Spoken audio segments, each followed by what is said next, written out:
నమస్తే అండి. ఆంధ్రప్రదేశ్ ప్రజలకి ఒక విషయం చెప్పదలుచుకున్నా.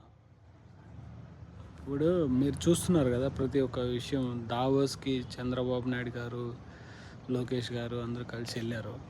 అయితే ఇప్పుడు వాళ్ళు ఎవరి కోసం తాపత్రయం పడుతున్నారు అనుకుంటున్నారు మీరు? వాళ్ళ వ్యాపారాలు ఏమైనా ఉన్నాయనుకుంటున్నారా? సరే, ఓకే, అది పక్కన పెట్టండి. అయితే ఒక విషయం నాకు అర్థం కావట్లేదు. వీడు జగన్మోహన్ రెడ్డి గారు కనీసం 5 సంవత్సరాలు ముఖ్యమంత్రిగా ఉన్నాడు. ఏ రోజైనా 10 మందితో కలిసి ఎట్లా చేద్దాం ఏంటి అనేది ఏమైనా డిస్కషన్ చేశాడా? ప్రజలకి ఏమైనా ఉపయోగపడుతుందా ఏమైనా చేశాడా?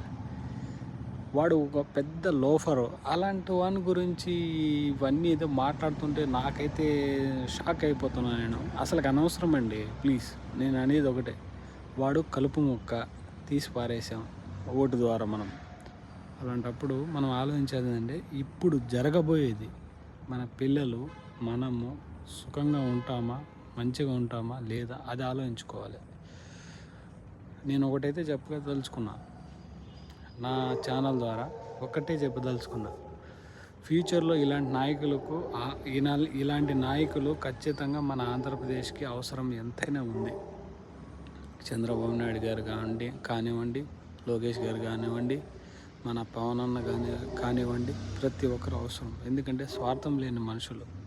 వాళ్ళకు ఎంతసేపు ప్రజలు బాగుండాలి, అందరూ బాగుండాలని కోరుకునే వ్యక్తిత్వం. మీరు గమనించే ఉంటారు. ఎప్పుడైనా రోడ్లు వేసారండి? వీళ్ళు వేసారు. మీకేంటండి, ఇప్పుడు 10,000 ఇస్తే ఎన్ని రోజులు మీరు ఆ డబ్బుల్ని మిగిలించుకుంటారు? అది కూడా ఆలోచించుకోండి. ముఖ్యంగా నేను చెప్పేది ఆంధ్రప్రదేశ్ ప్రజలకి, ఈ ప్రభుత్వం అనేది ఖచ్చితంగా లైఫ్ లాంగ్ ఉండాలని నేను కోరుకుంటా. ఎందుకంటే రాజకీయ నాయకులు ఎంతోమంది చూసేసాం మనం. స్వార్థం లేకుండా పనిచేసే మనుషులు మనకు చాలా ముఖ్యమండి. మన భవిష్యత్తుకి కానీ, మన భారతదేశానికి కానీ ఇలాంటి నాయకులే కావాలి మనకి. స్వార్థం అంటే ఏంటి? తన పిల్లలు వాళ్ళ పిల్లలు అట్లా స్వార్థం అనేది అదే.